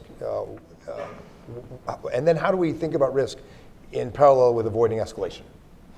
Well, I think one thing that we found in our discussion with many of the classic deterrence theorists of nuclear deterrence from the Cold War is you often hear about deterrence as a car crash, right? And one thing that's important, and this is a quote from Dick Betts, which I think is fantastic, is that you can sometimes think about ineffective deterrence as being like putting up a yellow light. So when you're driving your car, you see a yellow light go up. It has two effects. For some people, it causes them to start to slow down. The other effect for some risk acceptant people is actually to speed up and try and get through the light more quickly. And I think there's a little danger here of that, is if you try and avoid all risk altogether, you actually cannot have an effective deterrent posture. So Thomas Schelling talks about deterrence as leaving something to chance. And so chance and risk is a critical element of deterrence. You can't get away from it. At the same time, I think you want to manage that risk so that it's in areas where you actually are desiring to communicate that you're willing to accept some calculated risk. So I would argue that there have been some incidents in the last few years where we've accepted risk where we actually had no intention of actually engaging in an escalatory in a conflict or serious competition. So for example, the US has continually said, even after China started to reclaim land in the Spratlys, that it opposed reclamation, construction, and militarization. And I think some people thought that meant that the US was going to accept risk to actually stop this from happening. And that wasn't really the US policy intent. But there's certainly other areas like freedom of navigation where the US is willing to accept a lot of risk. And so part of what's critical, I think, as Admiral Richardson was saying, is to be very clear, both with our allies, but also with our competitors, about where we are willing to accept risk so they know and they can avoid triggering potential escalation spirals. So since we've been doing this for a year and using these terms, that's useful. I think it's important to clarify that we're not recommending that we introduce more risk. To be very clear, what we're recommending is that in order to prevent the other side from taking riskier actions, we have to demonstrate a willingness to accept risk to prevent escalation. I think that's the key. So when we talk about risk, it's really something that the Situation Room in the White House or the tank in the Pentagon, that has to be an internal discussion. We're not the government, we're a think tank. So we're talking about what the US government has to be discussing, and they have to decide that we are willing to accept some risk now to avoid much greater risk later. And I think as this problem has escalated, that's been a hard thing for the interagency to do because there's so many equities with China. And it's hard to tell people working on climate change in the previous administration or to tell people in the Treasury Department, good news, we're going to have more risk with China right now. So it's really a discussion that has to have, and I don't think has, Kathy, you've been in government more recently, but I don't think we've really had a sophisticated discussion about risk in the terms we're talking about it before. I don't know if you want to add anything. No, I think that maybe a fairer way to, well, maybe people will think this is unfair, but I'm not sure the conversations haven't happened. I think the determination has been different than what we would recommend. Okay. If I can throw one thing Please. onto that. You were in government recently too. Not in any position of real responsibility, but I was present. Not like others on stage. What I would say about risk acceptance is that, at least from what I observed, we were very good in the government of responding to observed instances of risk imposition. But we were very bad at anticipating the types or kinds of risks we would probably see in the near future and thinking through that game in advance. Mm-hmm. And I think that's a really important step if we are going to be serious about strategizing about deterrence. To Zach's point of, we have to decide where we want to accept risk, and that has to be where we are serious and our interests are jeopardized. We will have to think through those in advance and come to some, not specific, we will do X in a certain circumstance and Y in another circumstance, but here are our trigger areas and here's our general concept of how we would like to respond. One exercise we did in this project, which really stood out for me, was, and if it's not in the report, we should put it up on our website. I can't remember if we put it in the big report, was a matrix we created where we looked at the instruments of national power, the famous DIME paradigm, diplomacy, informational intelligence, military, economic, and with a few more elaborations, public, strategic communications, alliance, solidarity, and so forth. And when you looked at that matrix and you looked at the 9 incidents, what really struck me was that the U.S., Japan, the Philippines, Australia, only ticked off very few of the horizontal column of the instruments of power. And usually it was platforms, it was ships and planes, and some diplomacy or strategic communications. Whereas on the Chinese side, in most cases, at some level, not always effectively, but at some level, Beijing hit every single box, including things like economic embargoes. Hard to prove, but we think likely if you can. I sound like doing an intelligence committee. We have high confidence. We have medium confidence that there was a deliberate act, for example, to embargo rare earth metals against Japan or fruits against imports to China from the Philippines and so forth. So the Chinese side went across the whole line. Now, in some cases, those backfired. I think the rare earth metal embargo on Japan backfired. But in some cases, I think they were probably effective. And so when we think about our instruments, and when we did our report, we didn't go into Doctor's Evil Kitchen the way Admiral Richardson did and look at those 5 spices. We didn't. We looked at these in a somewhat tactical box. We didn't think about cyber, chem bio, other areas of deterrence that are not immediately relevant. But it did get me thinking when he said that, space. So let's talk for a few minutes about our instruments, our options. Kath, maybe you can start us off. And remember, we're trying to, in most of our recommendations, we said restraint. We're trying not to escalate. And yet, in many of these cases, the Chinese side is going all the way across different toolkits. So, should we be looking at other tools, cyber, economic, which is part of the gray zone coercion on the other side, or how do we play that toolkit. So if I can just pull out for a second, this report that we have worked on with our Asia colleagues, we have also done slightly differently framed but similar studies with regard to Russia and with regard to Iran and how you think about deterrence. And of course, gray area approaches is a common theme in each of these actors and how they think about some very explicitly, like the Iranians, and how they act, some very explicitly, like the Russians, in the gray zone. And in every case, we find this, which is that the very thing, sort of the America's Achilles heel, we have all these great tools. We cannot, for the life of us, integrate them, no matter how many deputies committee meetings we say we're going to hold on an issue. And it is a real challenge for the U.S. that we are not particularly good in how we train our core national security folks to work across these instruments.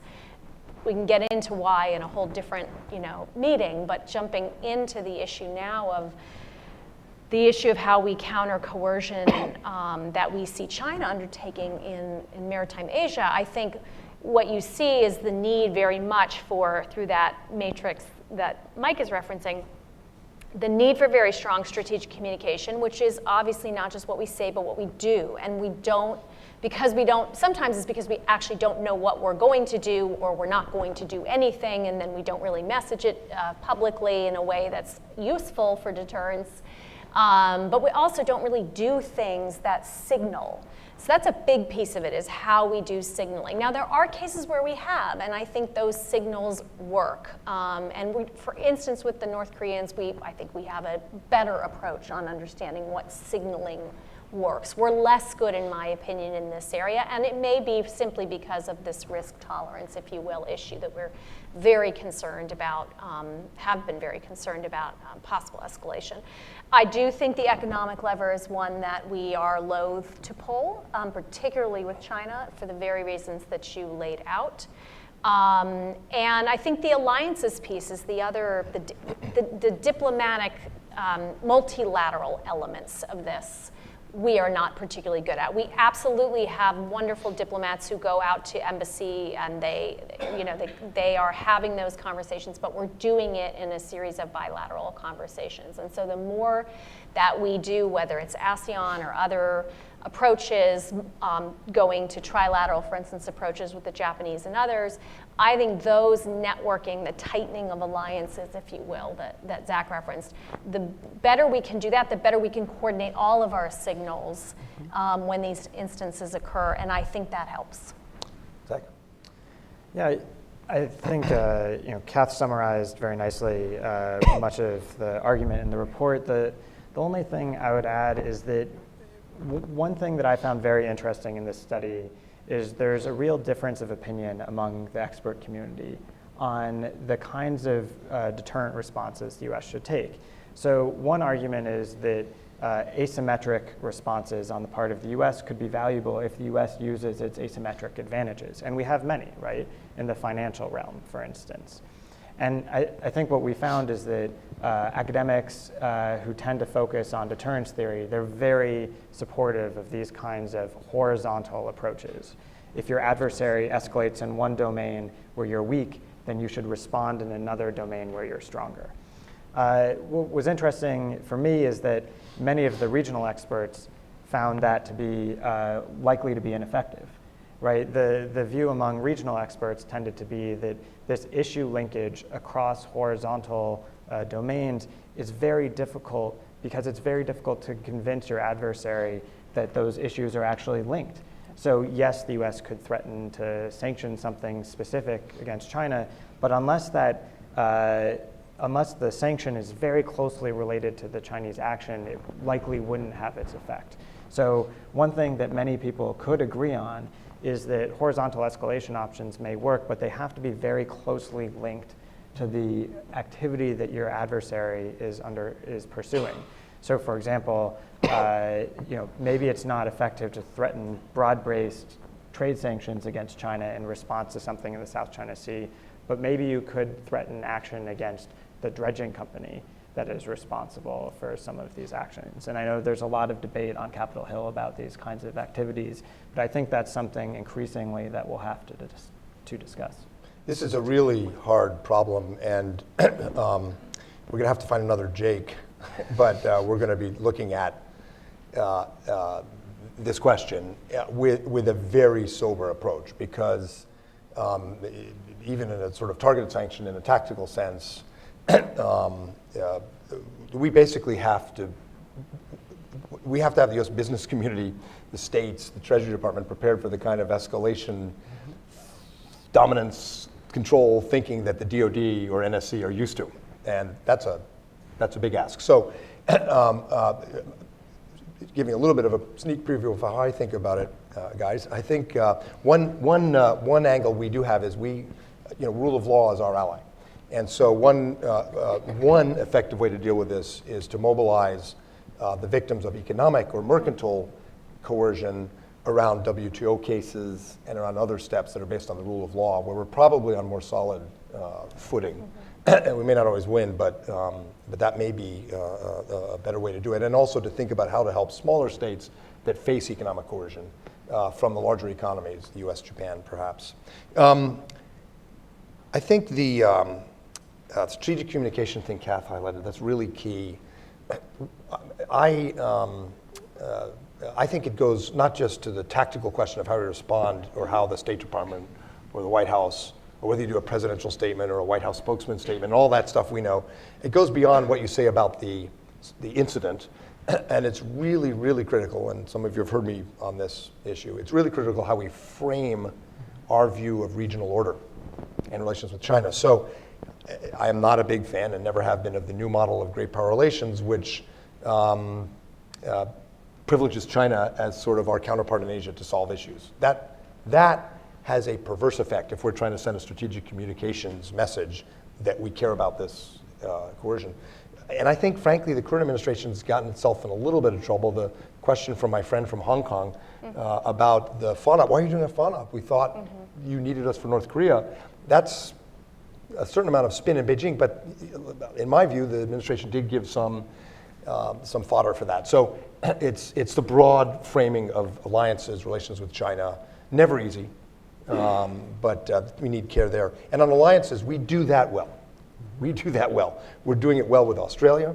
We're doing it well with Japan right now with the alliance coordination mechanism and defense guidelines implementation. We do it well trilaterally with Japan and Australia.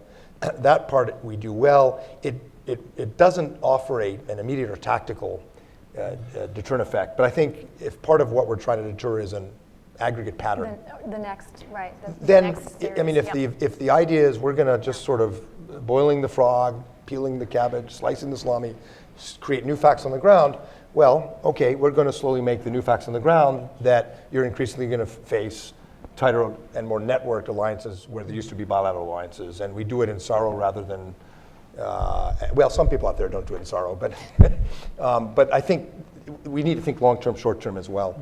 I want to turn to the audience first, but before I do, I want to ask John a really hard and almost impossible question. Good. We said in certain scenarios, the Admiral said in certain scenarios, we need to be clear about our intentions and about our commitments. I think dealing with South China Sea, Scarborough Shoals, Second Thomas, and all of that, there was a growing consensus, I would say, that we need to clarify a bit more our commitment to the Philippines. But then we have a new president of the Philippines and a completely different tack. So, what do we do? How do we manage our message? I assume we don't want to be, holier than the Pope and get ahead of governments that are responsible for defending their own interests. But how do we get that right? Is it a process answer? And how we relate with the government? Is it how do we calibrate our message? What do we do? I think there's at least two parts to this question. One is squarely in the report, which is when countries who are allies are threatened and are willing to work more closely with us, we should do that. We should clarify the alliance commitment. We should step up engagement and cooperation. We should find ways to send very clear deterrent signals. Right? So there are certain cases in Asia right now where that's working well. Philippines, as you point out, is more complicated. So what do we do when the political relationship is fraught, the security relationship is under stress, and then the economic relationship has a lot of competing interests? I think in that instance we go back to two things. One is enduring U.S. interests, and that I think the kinds of acts that are coercive will not have a fundamental shift on U.S. interests, whether it's against an ally or against another country.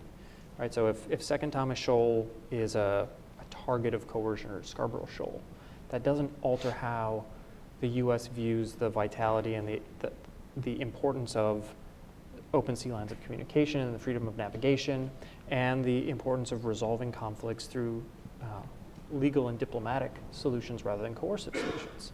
But what it does alter is how much we can do bilaterally with an ally, and how much we could, to Kath's point, bring in other allies in support of that position, and how much do we have to do unilaterally or through international organizations. I think that's right. I think it emphasizes, well, look, if we don't have a stake, if we don't have a position on the territorial question, and our interests are in freedom of navigation, stability, and so forth, then we can't very well complain if our friends and allies do what we're asking, which is work on a peaceful diplomatic solution, and we should support that in principle. We have to be on guard for coercion, because what we don't want is a coerced peaceful negotiation. And we want to provide context and reinforce through diplomatic means that there are a lot of countries that have a stake in this, which I think goes to the importance of ASEAN and engagement broadly with that region. And if we are not persistently and actively engaged diplomatically and economically in ASEAN, countries will make decisions, and the context that's defined will not be defined by us. So back to the D in the DIME, acronym. Okay, thank you. Now for the really hard questions. So we'll open up to the audience. Right here, do we have microphones still? Good.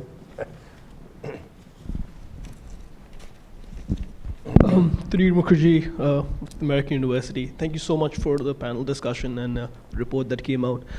Two questions in mind, to put it simply. One is, what is the possibility of such a code of conduct that could have been possible in the South China Sea being replicated in the wider region, maybe the Eastern Pacific or the Western Pacific or in the Indian Ocean, and would that deter Chinese actions or be at least replicated? And the second was, apart from the alliances that the United States has, would the United States encourage trilaterals and multilaterals where the United States might not be a part of, but it would at least encourage rule of law and norms-based order in that region? Thank you. Do you want to? I can start. I think the first one's an easy answer, unless I'm overlooking something. I think absolutely it would be great to broaden a code of conduct approach across more of maritime Asia beyond the East and South China, beyond East Asia, period, full stop. And then I'll just say on the second piece, similarly, I tend to be extremely ecumenical in such things as the sort of defense side of things. I think it's great when countries are able to develop approaches. Maybe the U.S., has a one-off relationship, obviously, with many of the countries and can provide its viewpoint that way. But for the U.S. to not be in the middle of it, I think it's okay. I would just add one thing on the code of conduct, which is that and Admiral Richardson brought this up when the question about the code for unplanned encounters at sea came up. I think China's instinct is to negotiate these types of agreements where it has an asymmetric disadvantage. So where is that primarily? It's bilaterally with the United States. And so China has concluded agreements with the United States on naval interactions, and it has talked through many of them on the air interactions with the United States. But when you come down to brass tacks on details about either a broader multilateral framework or moving to the Coast Guard level where the Chinese have advantages of their own, Beijing has been very, very slow, let's say, to conclude those agreements. So yes, we might get a code of conduct, but now we're negotiating a framework for the code of conduct. everything is to slow down the process. And I think this plays to Beijing's advantage. And if we were sitting in Beijing, I think we do exactly the same thing, right? Where they have asymmetric advantages, they want to continue to be able to use those in the gray zones, and they want to limit the risk of the US using its asymmetric advantages to push China. So I'm optimistic that the code of conduct would be great. I'm pessimistic about whether we'll be able to move past the framework to actually get a code of conduct, and whether it will be binding. I'm not sure we do the same thing if we were in Beijing's shoes, in part because historically and geographically we're in a very different position. And it is historically, it has always been China's interest to divide smaller powers on its periphery. And historically, it's been in our interests for those powers to be secure, well-governed, and not coercible. And that goes back to Thomas Jefferson. I wrote a book about that if you want to read it. And so I'm also, but where I'm with Zach, and I'm skeptical about code of conduct. There was an ASEAN-China agreement when there were initial problems in the Spratlys 20 years ago, and China violated it. And the current code of conduct is very, I mean, they're not even talking about the actual code of conduct, they're talking about how to talk about the code of conduct. And it's very, very broad principles. And it would be a good thing, and I think we should support that, as the US should support that. But it's not going to solve the problem at all. QS, I think, was a success for the US Navy. The previous CNO Jonathan Greener did a very good job. As Zach said, we can negotiate some level, it's not easy, but some level of confidence building transparency with the PLA Navy, but it's very hard for Japan or the Philippines or even Australia. And so that was a success because it set a standard that everyone can point to. The big flaw is that Beijing considers the South China Sea and the area around Sankaku to be Chinese territory, and therefore it's a Coast Guard problem, not a Navy problem, and the Coast Guard's not included, and there's no indication China wants to do that. There's a good article in, I think, the current issue of the Naval War College Review that looks at Coast Guards, because increasingly, that's a long way to go in our Coast Guard boats across the Pacific, but increasingly Coast Guards are going to define these rules, and that's an area where I think, frankly, our government and our Coast Guard can play a really important shaping role in setting some norms for Coast Guards in the region, together with Japan, Australia, and others. Yeah. I'm sorry. Hi, my name is Jonathan Davis. I'm from ACG Advocacy. I was just wondering, you talked a lot about the rule of law being on the US's side and the US allies' side, but again, we've mentioned that China broke the law, their 2002 consensus with ASEAN with the mischief reef. They also broke the United Nations Convention on the Law of the Sea in 2016. And they are now challenging Taiwan's status in the WHO as an observer state, as well as building new Coast Guard ships, which are 12,000 tons in size with machine guns built on top of them. So I was wondering if I could get your opinions on to what extent actually is the rule of law on the US's side, and what can they do to prevent China from continually ignoring China ignoring the rule of law? Thank you. Do you want to start? Sure. Well, look, I think to give Beijing credit, some of these situations, the Chinese have arguments. I don't think that they're persuasive, but the Chinese view on close-in operations, right? Operations within China's exclusive economic zone is not something that I certainly prescribe, or that I think accords with the UN Convention on the Law of the Sea. But China is not alone in its assertions about close-in operations being permissibly limited by coastal states. So, and this is true on other issues, right? On the declaration of conduct, you certainly can make an argument that China violated it, and I think something like reclamation at Scarborough Shoal would be a clear violation. But the Chinese can also make an argument that they haven't done so yet. And so I think what's important in my mind is not the letter of the law in each of these instances, but to argue that the rules and norms broadly construed are interpreted not just by the United States, but by the global community, right? And so here, I see some of our friends from Europe in the room and from other Asian allies. It's absolutely vital that this not be about the United States and China. This is about international rules and norms that were developed by the international community. right? And so I think having a strong voice from especially our European allies, for example, on these issues is absolutely critical. So it's not, in declaratory policy, the US government will not be able to say a lot of what we're saying. And so they will default appropriately, but they will default to rule of law. We are trying to preserve the rule of law, and that's correct, but that is not all we're trying to preserve, as I tried to suggest with my comments. There are a lot of other military, geopolitical issues at stake. But defending the rule of law is a critical part of this, and that's in terms of the ends. In terms of the ways and means, rule of law is one of the tools that I think the Chinese obviously use it, the so famous lawfare concept, and as Zach's briefing demonstrated, Beijing will make legal arguments to defend its position. But in general, I think the World Trade Organization, the tribunal last summer, in general, I think most countries will align around those bodies of international law, and it will be to our advantage, but it's not enough. If the premise of your question is absolutely right. It's not enough. This is why we're talking about a multidimensional toolkit, I think, and why the Admiral did as well.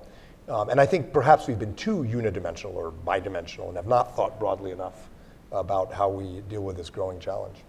If I could throw one more thought on that. The question of enforceability, I think, is right. It's impossible to be explicitly enforceable because there's no higher authority to adjudicate. But in terms of strategic messaging and the idea of what signals are being received independent of what the intent of the send is, I think when I was in government, one of the key messages we had is for countries in ASEAN is the United States is not trying to create a choice between China and the United States for countries in ASEAN. They don't want that, we didn't want that. But I think China is creating a clear image of the choice that's available. An open, inclusive architecture where countries have even standing, or a system where countries have different standing based on rules that are set arbitrarily from the countries that are participating. And I think that is where the enforceability comes in.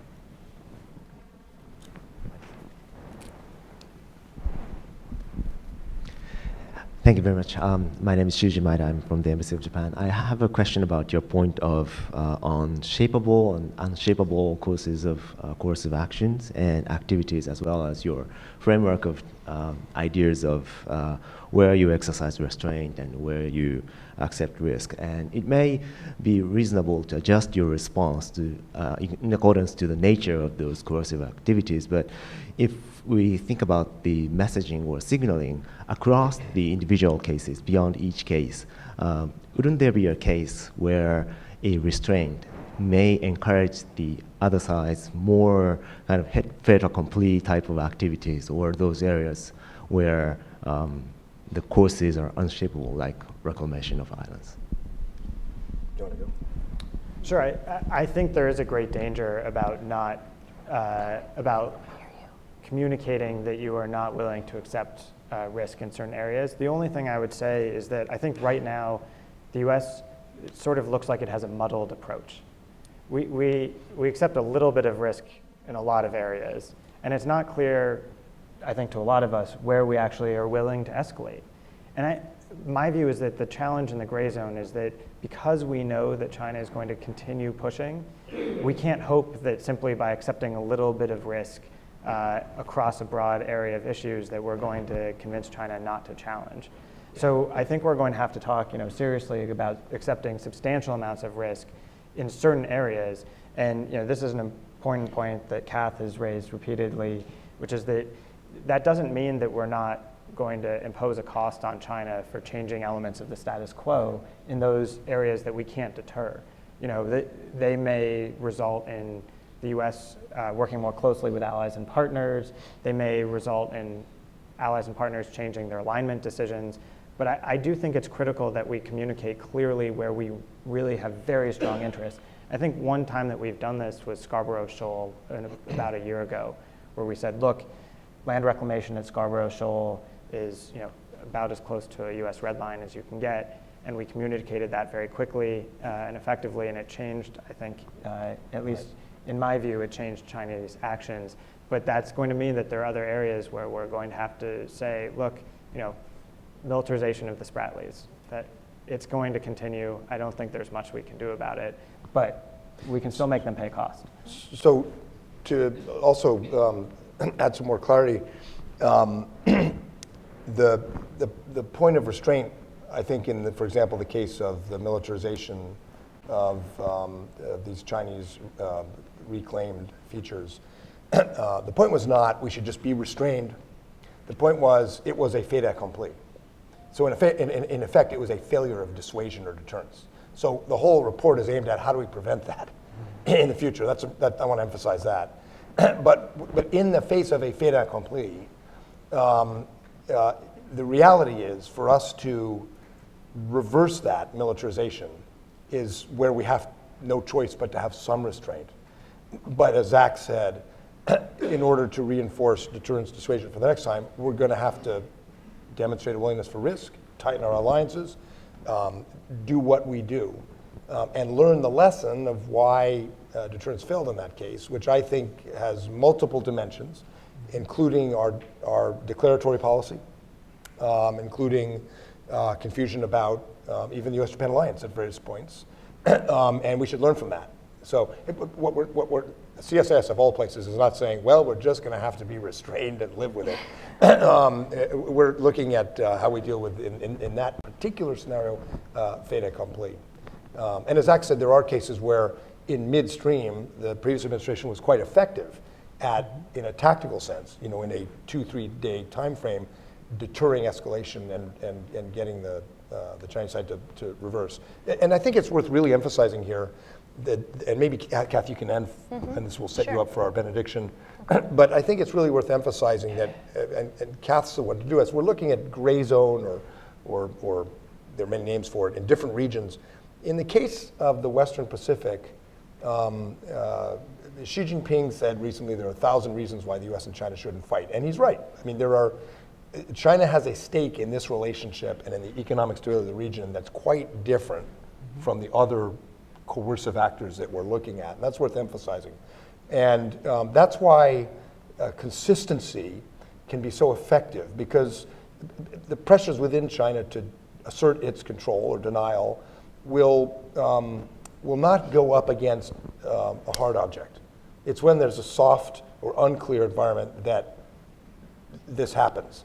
And so clarifying, tightening, thinking about how we do this deterrence at the peacetime will, I think, help U.S.-China relations, because it will create a certain predictability and stability, and will manage. This is not a solvable problem, but we'll manage it better.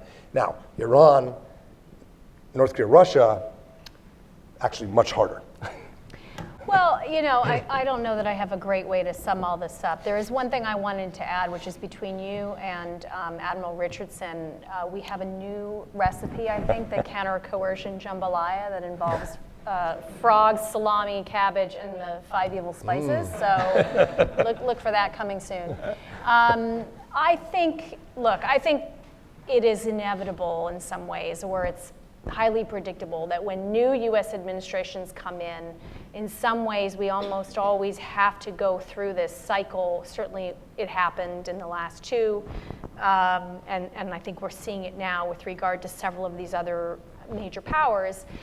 Cycles of, we could do this better, let's sort of, we think we're so appealing, we Americans, we're so appealing, and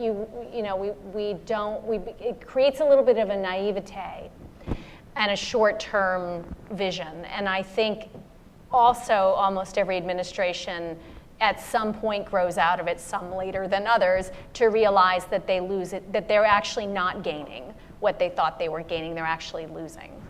So I think that happens with Democrats, I think it happens with Republicans, I think it's happening now. And I think what we hope this report and some of the other work we have been doing can help with is fast forwarding through that process a little mentally and thinking, okay, there are these long-term strategic interests that the U.S. has, and there are long-term strategic interests these other actors have. And in some cases, they are very, very much aligned. In some cases, it's a little, dare I say, gray. And in some cases, they're clearly not aligned. And we would like there to be better U.S. strategic thinking about that bigger picture and then observing how it manifests in what seem to be small things that can be managed case by case or aren't worth undertaking risk for case by case. Once you do that, it makes already complex problems in the individual cases even more complex, and we think that's good. We think you need to be thinking about, as US decision makers, how complex your credibility issues are from one region to another, quite frankly, and then within a region from one instance to another. And also this need to balance the desire that everyone shares to avoid conflict, to grow in prosperity, but understanding how you actually are, as I said at the beginning, sometimes eroding that without intention when you approach cases case by case, in the assumption that there's going to be an end of the rainbow in which everyone has the same interests. So we're going to conclude now, and I want to just one more thanks, which is to those of you who participated in roundtables and brainstorming we did on this. Thank you, and to everyone else. Hope you read the report or the summaries, and I think we'd welcome feedback. And on Kath's final culinary recommendation, we'll conclude for lunch. So thank you very much.